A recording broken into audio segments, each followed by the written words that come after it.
Welcome to Chillin' 101. We hope this video helps. You need 3 basics: a Microsoft account, an active rewards profile, and a Roblox account.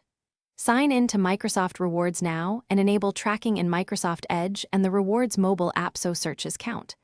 Once signed in, start the highest yield quick tasks, daily sets, and quizzes because they give steady points fast. This establishes momentum. Make sure auto sign-in is active and your account region matches Roblox region, so later redemptions work without regional blocks. With basics done, concentrate on reliably stacking points. Do daily sets and 10/20 Edge searches across devices and complete short quizzes. These are repeatable and low time cost. When you see targeted offers or Xbox activity challenges, prioritize those for big jumps, but only if they fit your routine. Check your rewards dashboard often to monitor progress and estimate when you can redeem.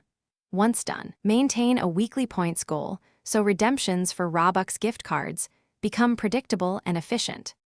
When you have enough points, open the Microsoft Rewards catalog and redeem for a Roblox or Xbox gift card value that converts to Robux.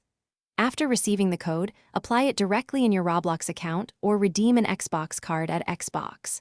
Com and transfer balance to Roblox if supported. Make sure to confirm the exact code entry and account region. If the code fails, check region mismatch, expiration, and correct platform first. If unresolved, contact Microsoft support with. Thanks for watching. Consider subscribing if we helped you.